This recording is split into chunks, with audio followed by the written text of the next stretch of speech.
Okay, so I think we can go ahead and get started. So I'd like to welcome everyone to today's webinar.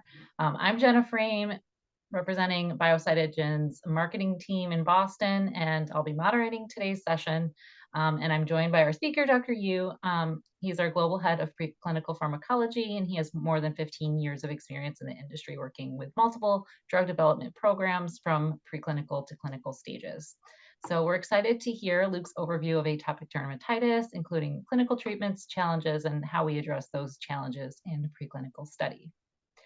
So before we dive into the presentation, I'd like to remind viewers that the Q&A box is open for questions, and Dr. Yu will address questions after the presentation concludes as time permits.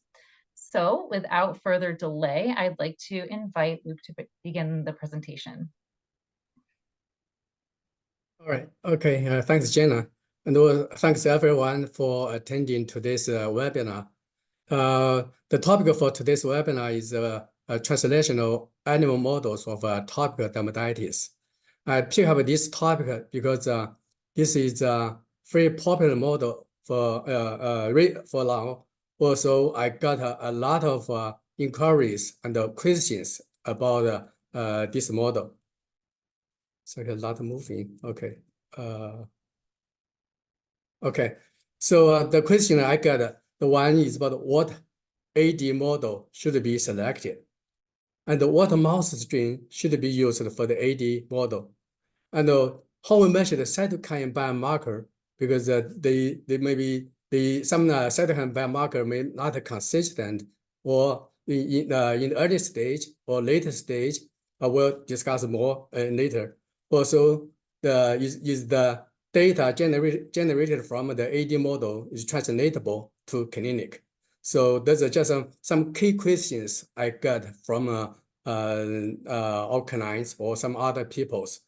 So I will maybe answer the question from our next slide or presentation. So first, to understand those questions, we need to understand what's the atopic dermatitis in the human. So in the human, there's a very typical clinical signs in the atopic dermatitis. In the acute phase, the patient will have erythema or edema population. In the chronic phase, they will have exhaustion and lichenification. So for histology, there was a very typical histology change, like a spongiosис in acute lesions, or epidermal hyperplasia, inflammation, cell infiltration in the tissue, as shown in the figure here, compared to healthy skin and AD skin. So for the pathogenesis of human atopic dermatitis, actually two major changes here. One is the epidermal barrier injury. That should happen at the beginning.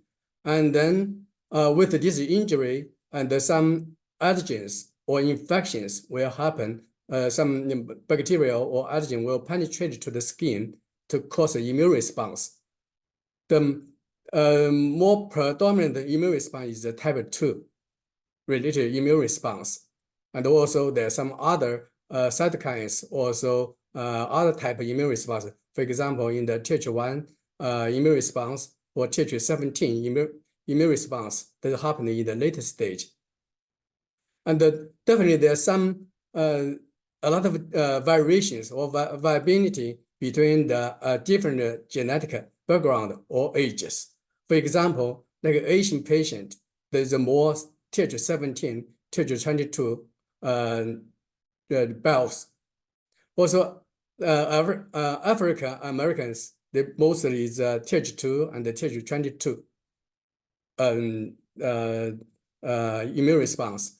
For European population is Th1, Th17, and for some young people, young AD people population, the more is Th17 and the Th22. So for adult AD, there was a lot of variations about the Th immune response, different Th immune response. Definitely in the human AD, there's a lot of heterogeneous, is so many difference from the different population, different ages. And then the challenge for current therapy right now for the first line treatment is still some inhibitor or suppressants like glycocorticoid and other like calcineurin inhibitors. Also, definitely there's some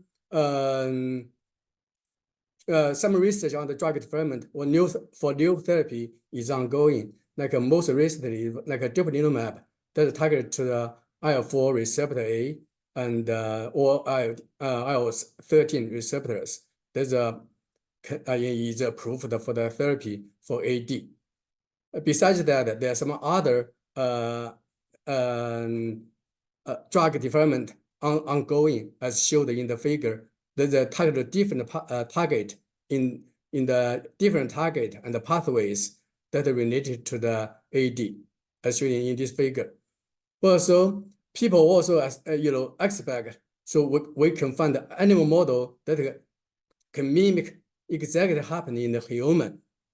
Also, can use maybe same disease. They can have a proof of concept use different models, but that's a really challenging, as we'll discuss in later. So now, we will discuss about what AD models or also the phenotypes that are in the current preclinical study. So the challenge for the AD model selection, as we just discussed, for human AD, there are some there's an acute phase or chronic phase. They may have a different change. Also, some inflammation is more localized, or some inflammation or some phenotype is more generalized. Also, there are many different phenotypic variants, as we just mentioned. Also, there's a genetic or age variabilities. So it's so difficult to use a single animal model to mimic all the phenotypes that happen in the human. So from the figure that in the right side, you can see from the mouse compared to mouse and human skin, there's so many difference on the histology. So, and also the data we generated in the one single AD models, they restricted to a very specific phenotype. So not covered all the phenotype in the human. Some confusions was because once you get the data generated from a single animal model, AD model, people will use this data to interpret, to represent the universal AD phenotypes existed. So that's not correct. And so one organization just discussed what essential criteria or optimal criteria for the AD models. So there's a lot of content that is included for essential criteria or optimal criteria. But I want to highlight something I want to see. First, for the essential criteria, they should have epidermal barrier injury or defect. Also, the immune response should be Th2 bias AD immune response, and also the model should be respond to the current first-line AD therapy. I just highlighted the three parts for essential criteria, but all these criteria just be used for reference. For some optimal criteria, like some people want to detect like eosinophils number or activation. Also, they want to evaluate how about the IgE level in this model. That's for the optimal criteria. As I said, all these criteria just be used for reference. So far, no standardized criteria for the AD model selection. So to say which phenotype or endotype should be included for the AD model. So first, the AD model is about hepatin-induced AD mouse model. most of the time we use oxazolone for the induction. We call it OXA induction model. So the mechanism, this hapatin will bind the proteins to elicit immune response, and also repeated hapatin change will disrupt the skin barrier. And then definitely does Th2 Bell's immune response. The advantage for this model is this really rapid model, predictable for the incidence and also the results, and also cost effective. But for the disadvantage for this model is a highly variable sensitization results when you use the same allergen concentration, because the allergen, different lot of allergen or different concentration of allergen really have a significant impact on this model.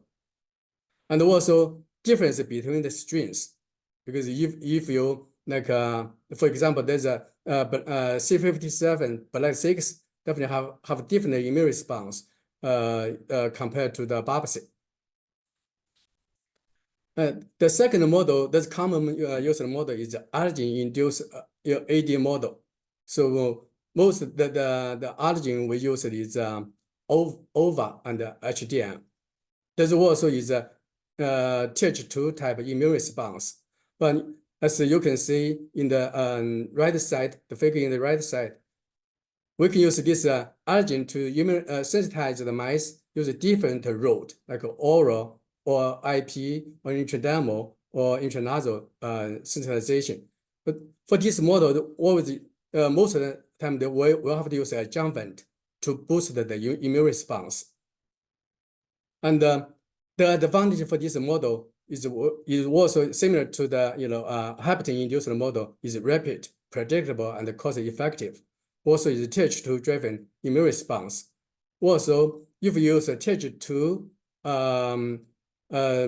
blocker, they will inhibit this immune response. But disadvantage also in this model. There's some disadvantage also in this model, like over allergen. Some of the composition and the concentration is very variable. So sometimes you may get a different results from the lab to lab. Also, there's some strain specific difference. This sensitization is very difficult to to have sensitization in the Babsi and the B6 background, which actually is very common used strains. And also, if we use adjuvant, they may significantly increase the antibody titer, but that does not happen in the human. So there's but people still think about this model because there's some still similar immune response and also cost effective. And also another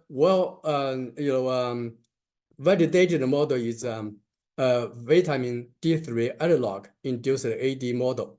There's a vitamin D3 analog is we call the MC903.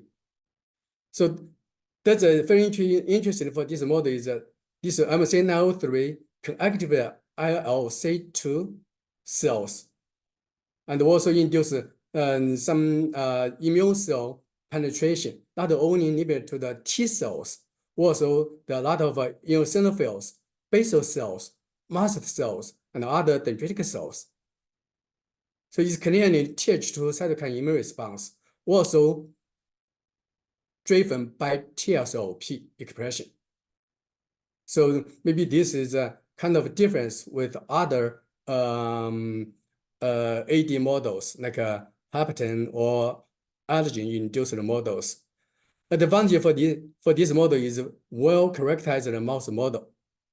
And you can use this model to investigate Th2 type of immune response, also driven by TSLP. Also, you can to do some study under some target that are related to dendritic cell activation, ILC2 activation, basal cells, and mast cells. So also we have some results confirmed that use anti-TSLP can inhibit disease progression. And for disadvantage is still related to the MC 903. They may have a different rule for regulated immune response, even in the mice and the human. So people think maybe this reagent not really can specifically trigger atopic dermatitis. But still, they have very clear mechanism, also some immune response. So I think this was a very popular model people use for AD study. And another interesting model, so we use like a mixed model, because for AD model, they require one is about the epidermal barrier disruption. Second is about the immune response. So some triggered by allergen or infections. So there's a mixed model. Some people use a tape strip to make epidermal injury, to break the epidermal barrier, and also apply allergen to stimulate immune response. Because after epidermal barrier injury, the allergen can very easily penetrate to the skin. Also, there's some animal models that have like NC, NGR, and flaky tail mice. They have spontaneously skin barrier deficiency. So some people also use these mice apply with allergen to trigger immune response. That's also the mechanism. The advantage for this model, so definitely they have epidermal barrier disruption. Also, they have better understanding on the mast cell activation by IgE and its receptor like FC epsilon receptor 1. So if you are interested in the to investigate the IgE and in the interaction with the FC epsilon receptor 1, that could be the model you can consider. But the disadvantage is you can clearly see if you use like a tape stripping plus allergen, there's a low standardized protocol. Sometimes you cannot repeat the results generated from other lab. Also, there's some strain difference because they have maybe different immune response. Another interesting model is about we call the humanized AD mouse model. So this is still in the very early stage. This humanized AD model, they want to use xenotransplant with human skin or human skin equivalent into humanized human immune system reconstitution mouse model or humanized mouse model. So they have both human skin and human immune system. Or you can directly transplant with human AD skin. If you transplant with a healthy human skin, you have to induce AD phenotype in the mice. But also a lot, you can use human AD skin to do the research. Because the advantage for this model, they have both human skin, which have a intact human epidermal barrier, also some immune cells in the skin. Also, there could be very translatable to the results from this mice, from this model, should be very translatable to the clinic.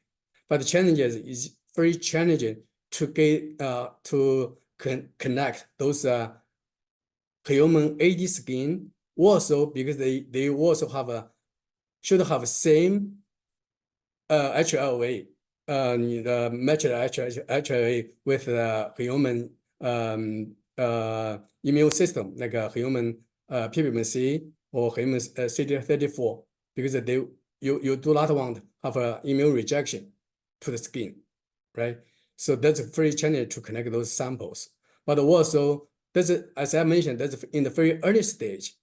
So far, no data to approve this model is really translatable or showed some response to the clinical therapy. But that's an interesting model. So right now, our lab is more focused on some popular AD models for the preclinical study. There's a very nice summary from this publication. So they listed a lot of different AD models in this literature. Also, some biomarkers in different models. So I just highlighted use a red square and blue square here. But we will more focus in our lab. We more focus on use oxazolone induced model, MC903 induced model. So for oxazolone induced AD model, that's we can use for different strains like black 6, also Barbacy, and we for this model, there's a study design for this model. We can do sensitization and change in the right ear and also dorsal skin, and that's all sensitization and change schedule you can see in the figure. And then that's the results. We normally do some very basic measurement. For example, the ear thickness. So from the oxazolone-induced mice, you can see the ear thickness significantly increased. And also we will measure the serum IgE level. IgE level also is increased compared to the control. And besides that, we also do the histology to see if how about the histology score, also some inflammation in the AD skin, mouse skin. So also we there's a second model we're focused on is the MC903 induced AD model. That's the product we used. Like we can have like a first 5-day treatment and following a lot of 5-day treatment plus a 2-day treatment. There's with MC903. The total duration is about 7 days. Also, we measured ear thickness compared to the control. The ear thickness increased a lot, and also serum IgE level significantly increased compared to the control. And also, we did a histology. You can see the histology epithelial thickness is increased after MC903 topical treatment.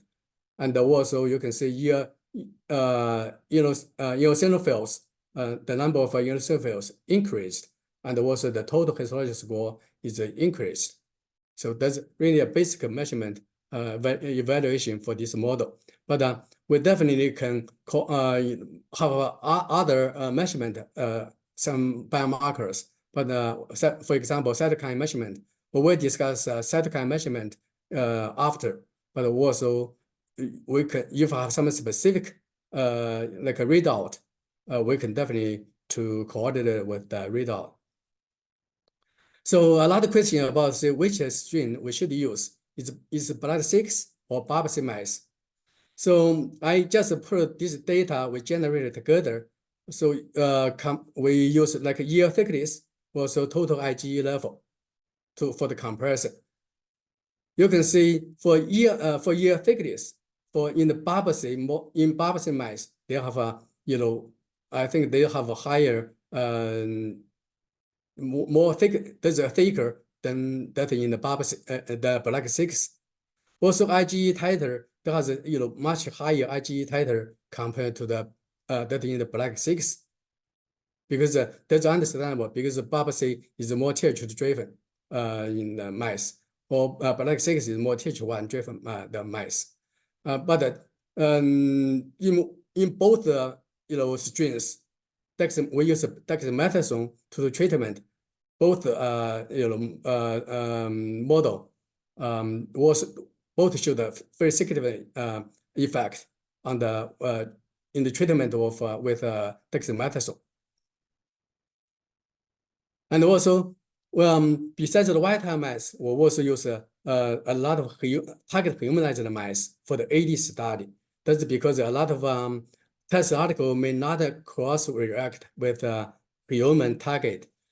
So as I mentioned in the right figure, so that currently there's a lot of drug development, target to different target, also different pathways that are related to the AD. So there's a lot of drug in the development stage. But to meet this the clinical need or the preclinical research need, Biocytogen have generated a lot of humanized target humanized mouse model. For example, IL-33, ST2, also TSLP and the TSLP receptor double humanized mice. We have a bunch of needs. If you want to know more detail about our humanized mice, you can go to our website, biocytogen.com, to find more information. And I want to talk about two humanized mice. There's a AD model. There's applied in the AD model. So one is the IL-4 receptor A double humanized mice. In this mice, we have both black 6 and barb 6 strains with these humanized mice. So first, we want to see how about the IL-4 receptor A expression in these mice. So after anti-CD3 treatment in the mice, so we connect the serum to detect the IL-4 level. You can clearly see after treatment, only mouse IL-4 can be detected in the white mice, but not in the humanized mice.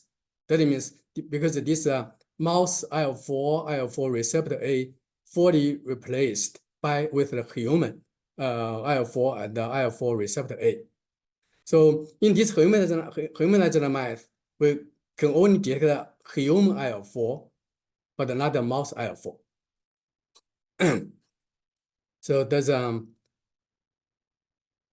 showed in this figure. Also, we evaluate some like immune cell, some IL-4 receptor expression on the immune cells. This with a flow cytometry. This flow cytometry we detect use of B cells because we want to use evaluate how about the antibody titer does it correlate with the B cell activation.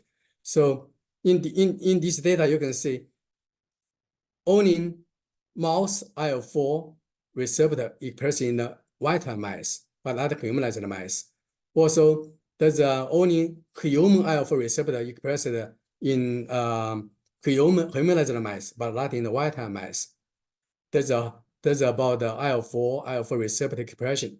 Also, not only target expression, we also want to understand that function, because after the target humanization, if the target has some function on the mice, I think that's a very important question we need to address. So from the in vitro evaluation, so in this figure, in the presence of LPS, and then we trigger with either mouse IL-4 or human IL-4 in the white mice or humanized mice. So you can see, and we measure IgE titer after we can collect this medium. So after stimulation with LPS or mouse IL-4, we can see IgE there's a generation from the white mice, but not in the humanized mice. But in the stimulation with LPS and human IL-4, we can see IL-4 expression in the humanized mice, but not in the white mice. That's further confirmed this pathway, IL-4 receptor pathway, is functional in the humanized mice. So also we use dupilumab to treat in this system. They show the dose-related inhibition on the IgE generation, IgE production. So that's very nice data to confirm that the humanized mice, IL-4 receptor humanized mice, they have a very good IL-4 receptor A expression. Also, they are functional in the mice. So we use these humanized mice to induce AD, and also to treat with dupilumab, that's an anti-human IL-4 receptor antibody treatment, to see how is the efficacy in this AD model in the humanized mice. So we use the same protocol in the humanized mice. And we also measure the ear thickness here. So after dupilumab treatment, the ear thickness significantly reduced compared to the control. We also measure some cytokine level, for example, like a serum TNF-alpha cytokine. After dupilumab treatment, they can decrease they have a lower TNF-alpha level compared to the vehicle control treatment. They show you can compare the red line and the green line here. And also we measure the IgE titer after dupilumab treatment. They have significantly decreased the antibody, the IgE titer compared to the control. And also we use flow to measure the eosinophil infiltration in the ears, and also they have a significantly reduced the eosinophil infiltration after dupilumab treatment. So we also measure the ear IL-4 concentration in different time point. So you can see after dupilumab treatment, they can decrease human IL-4 expression compared to the vehicle control. There's a very nice efficacy data that's in the humanized mice. So we also to do the histology. So measure like epidermal thickness. You can show in this layer that's in the wild type control mice. Also, that's in the AD mice. They have a significant increased thickness compared to the wild type. After dupilumab treatment, we call the low dose and high dose. Low dose, that means we use 1 mg per kg. High dose, we use 10 mg per kg to treat these AD mice. Also, dupilumab treatment significantly reduced like epidermal thickness and also histology score. And another humanized mice is TSLP and TSLP receptor humanized mice. That also is a very popular strain for the current drug development for targeted to TSLP or TSLP receptor. We have both strains available, like Black 6 and Barb6. So similar to the IL-4 receptor evaluation, so we also first we want to see if this TSLP receptor expression in these humanized mice. So we use like MC903 to treat the eels, and then that's in vivo, and then we connect the eel to see how about the TSLP expression. You can see after the MC903 treatment in the wild type mice or humanized mice, so they can stimulate the mouse TSLP expression only in the wild type mice, and the human TSLP expression only in the humanized mice. We also to investigate how about TSLP receptor expression on the immune cells. So there was mouse TSLP receptor expression only can show in the wild type mice, not humanized mice. Also, the human TSLP receptor expression only showed in humanized mice, but not in wild type mice. And also, similarly, we also do some functional evaluation on these humanized mice. And we connect the dendritic cells and then to stimulate with the TSLP. And then you can see after mouse TSLP stimulation, we measure the murine TAC, like that's a CCL17 expression. And then that's the expression only showed in the wild type mice, not in humanized mice. But if we use human TSLP stimulation, so the murine TAC only expression in the humanized mice, but there's not wild type mice. So that's also confirmed that these humanized mice, TSLP and TSLP receptor, they are expressed, also are functional. And then we use these humanized mice to use oxonal to induce AD in this humanized mice. So we measure the ear thickness. There's a thickness actually compared to, that's similar to the AD model built in the white mice, the black 6 mice. The significantly increased compared to the white mice. There's a low AD mice. And also we measure serum IgE titer.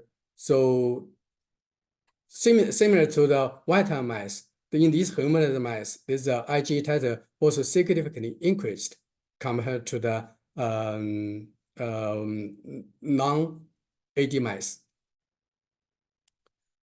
And then we use the anti-human TSLP antibody to treat the AD. There's severity in this humanized mice. So this anti-TSLP antibody should very great efficacy compared to the white mice. There's a control mice. This show the ear thickness. This is compared to the red line and the orange line. Orange line is treated with an anti-TSLP antibody. Also, we have a lot of control, positive control treated with dexamethasone. Sounds like the efficacy with the anti-human TSLP treatment is not as same as the dexamethasone treatment, because that's from the ear thickness, but similar to the serum IgG as well. So you can see serum IgE level, after anti-TSLP antibody treatment, there was a significant decrease IgE titer compared to the red bar that's in the control group. Also, dexamethasone also significantly decreased IgE titer, but still that's better than the anti-human TSLP treatment. And similar results we can observe in the by histology. The total histology, we evaluate the total histology score, also epidermal thickness here. And also some inflammatory cell infiltration in the histology. So this anti-TSLP treatment and dexamethasone treatment significantly decreased the histology score and also decreased the immune cell infiltration in the skin.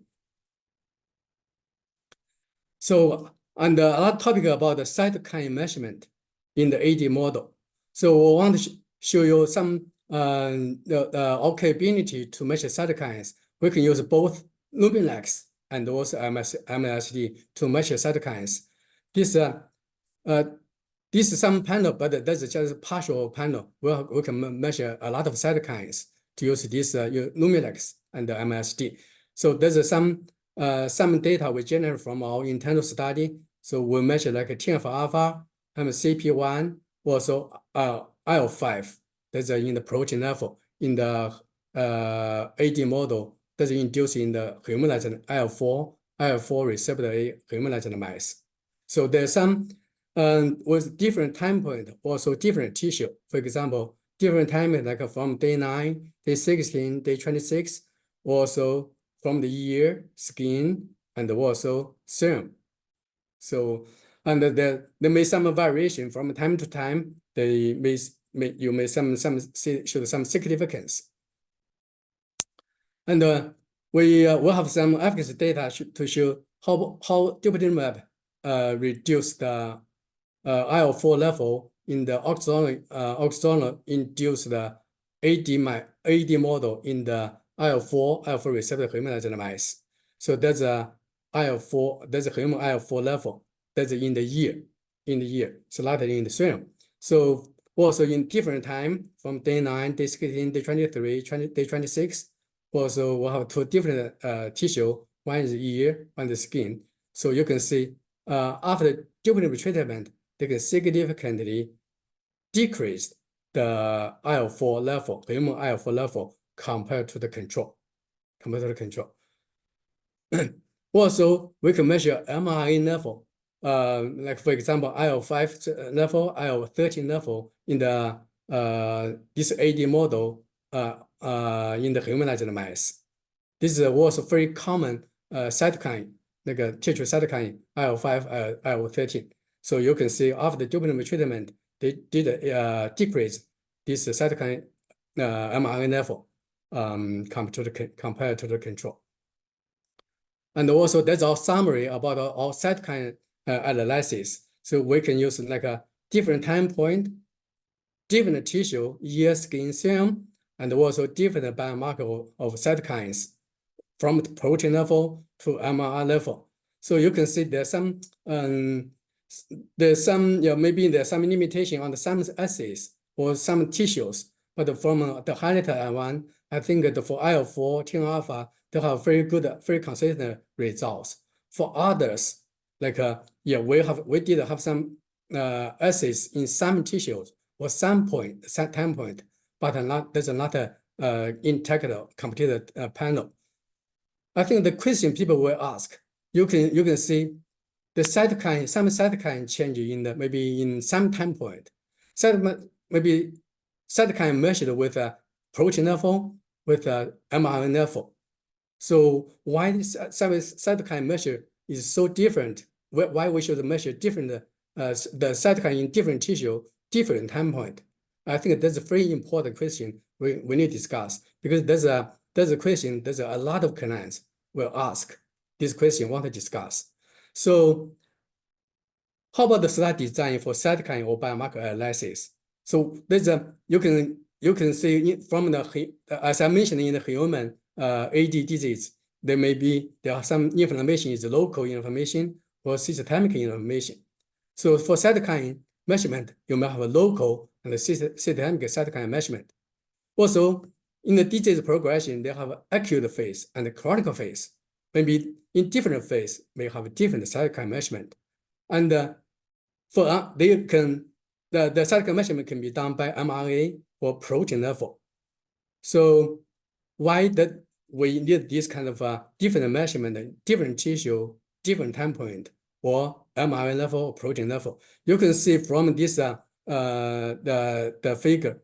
So for AD model, when we similar to other inflammatory disease model, if the trigger for inflammation progress, the first maybe start with innate immunity response. Later on is acquired or adaptive immunity response.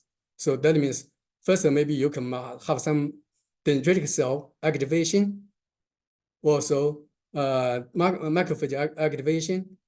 Later on, we'll have T cell, B cell activation. Does have different time course.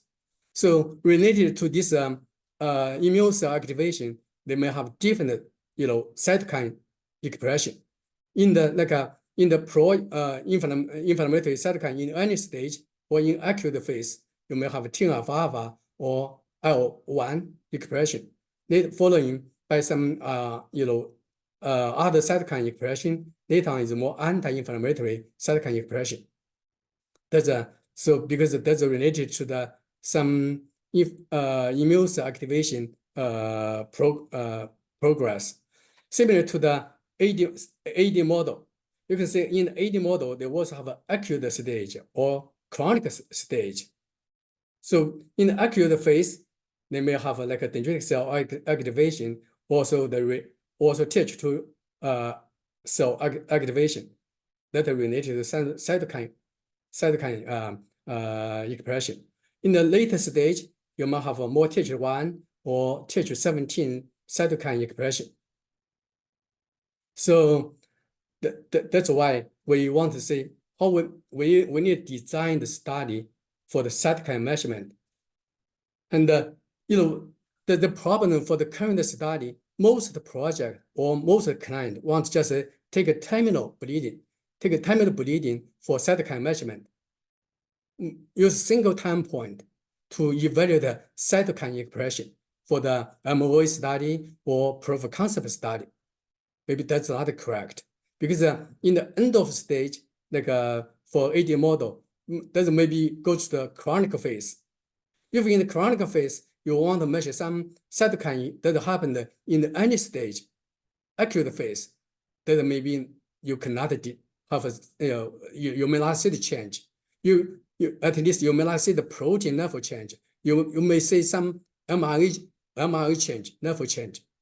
So that's why So some cytokine may be can express more dramatically in the skin, but some then circulate to the blood system. So that's why in the cytokine design for your cytokine assay, you need to consider to measure the cytokine in the skin or local or systemic measurement or in blood. We need to consider cytokine expression in the acute phase or chronic phase. Which cytokine should express in the acute phase or chronic phase. So then you can design, should we measure protein level or mRNA level? So because a lot of study design just more for efficacy study.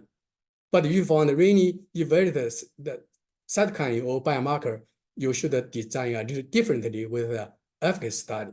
Not only just draw blood at the end of stage to the cytokine analysis, that may not provide sufficient information or correct information for cytokine measurement.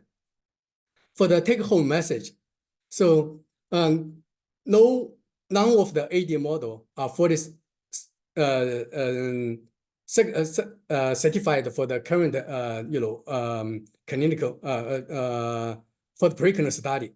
There's a translatable, fully translatable to the human, and definitely there's a multiple method to induce AD, but each method may induce some specific phenotype.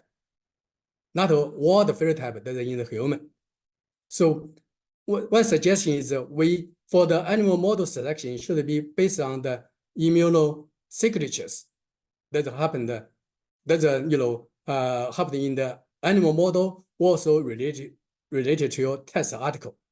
For example, for dupilumab, you want to say some TH2, like IL-4, IL-13 level. I think you really want to consider maybe in the barbados mice, so you can use a barbados mice, or you can use maybe oxonal induced AD model. That's really they can address your TH2 concept.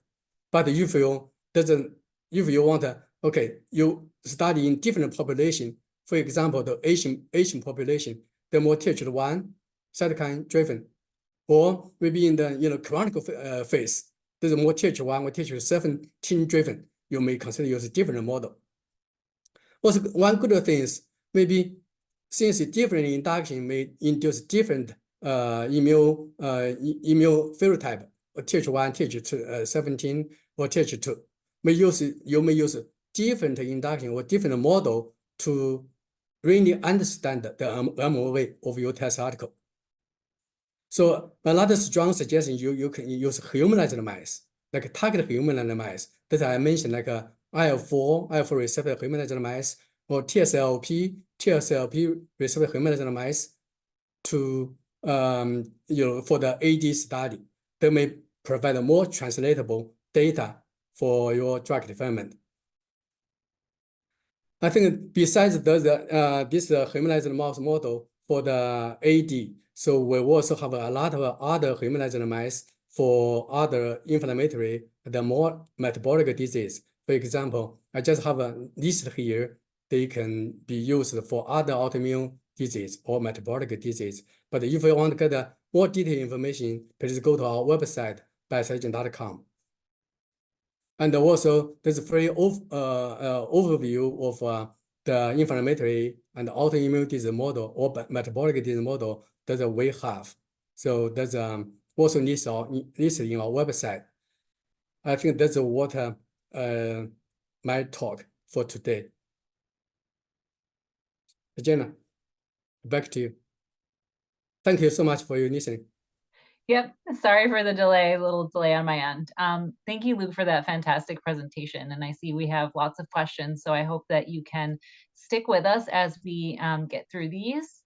First question is whether it is regarding the MC903 application. And the question is whether that's applied on the dorsal and or the ventral side of the ear. On the ear. Dorsal or ventral side. Yeah. Only I'm gonna say now only apply on the ear. Yeah. That's I think that's in the Asia side, not in the central. Okay. Mm. So a question about humanized mice. So I know we talked a lot in this presentation about the target humanized mice. We talked a little bit about the engraftment of human skin.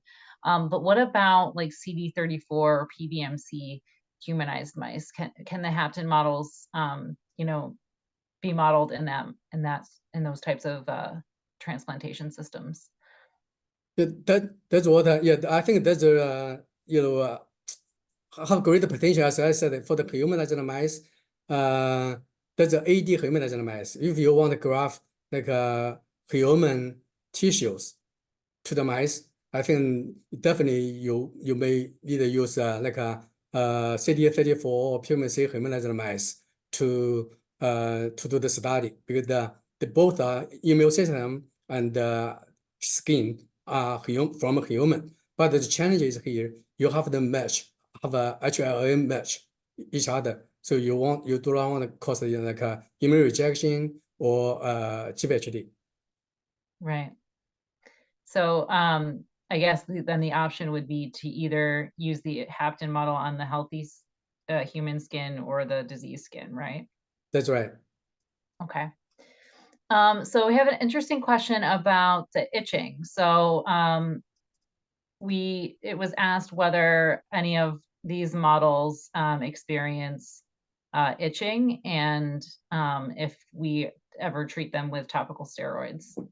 Yes, actually, that's a very interesting question. We do have some data to show the itching. So we use MC903 to treat on the ears that will cause itching. So actually, we use video to record to see compared to control how the itching can be impacted by the MC903 treatment. Also, we use some drug therapy to treat the mice, to see how this treatment improve the itching.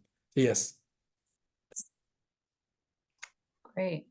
So we have some questions about the cytokine measurements in the ears. Exactly how is that performed?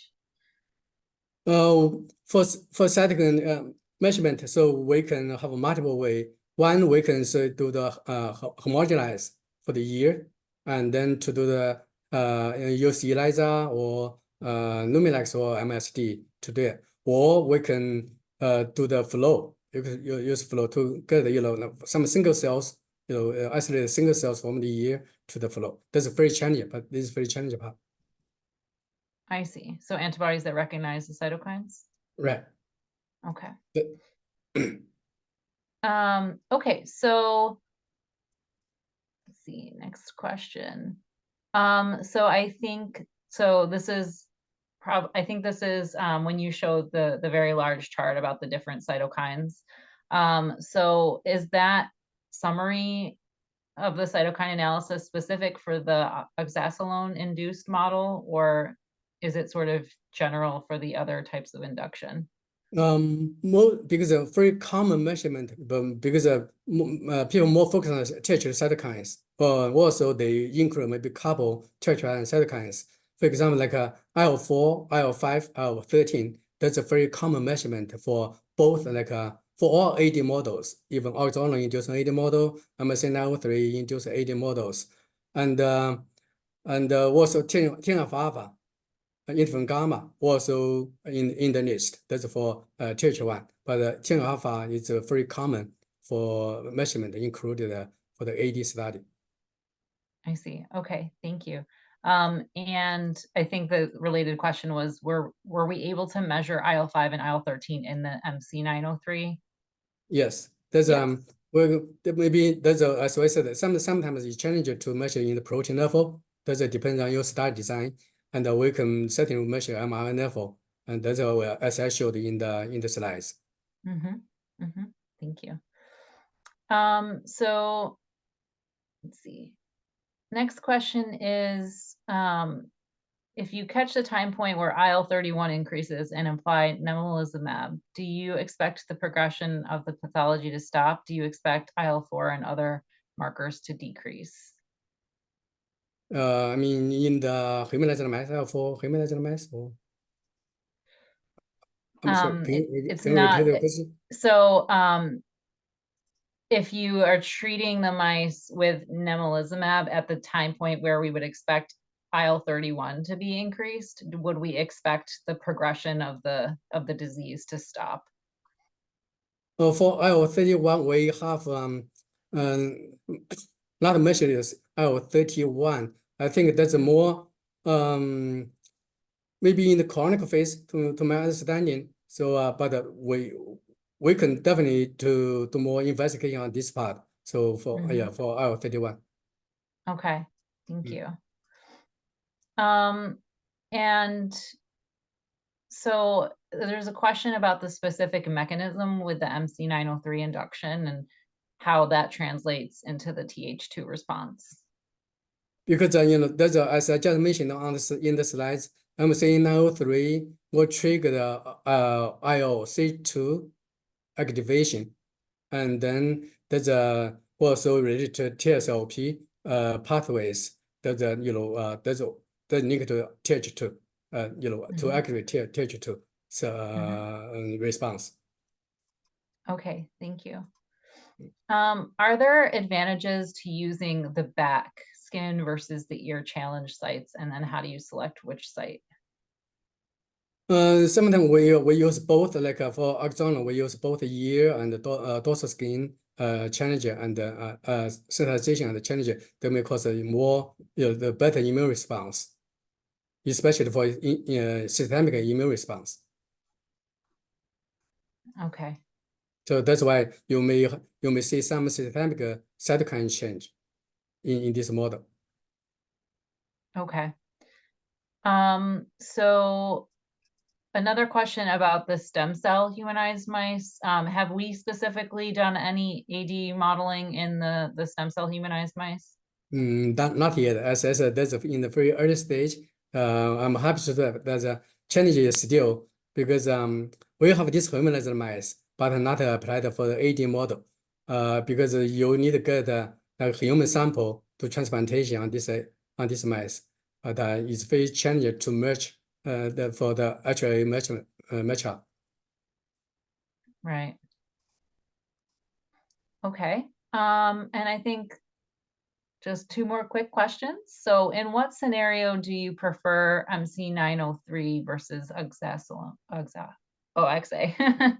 Yeah, because for that's what I just mentioned for MC903, because you can see if you want some project, actually we have some project that's for MC903, the more related to TSLP pathways. Also they want study for like IOC2 cell population, some basal cell population, and other dendritic cell population. So there's a more related to people like use this model for the study. For oxazolone, that's very general common model for the AD. So I see. Okay. Thank you. no problem. And last question, do we see any mouse body weight loss in the MC903 model? Yeah, because this MC903 only treat on the ear, so the body weight drop is not significant. Okay, that makes sense. Mm. Okay. So the last question was whether this presentation will be circulated afterwards. We will definitely reach out with a link to the recording. You can revisit the material and reach out to us as further questions arise, and we'll be happy to answer those for you. And we will also, we are offering new model builds. We are offering some trials for model builds. So if you're interested in building a model and you've not worked with us before, our business development team would be happy to talk with you about how we can work together on a model build, so you can kind of understand how we work with you to set up those services. So I want to thank Dr. Yu for today's informative presentation. And thank you all for joining us for this really informative presentation and discussion. So wishing you all a great rest of your day. Thank you so much.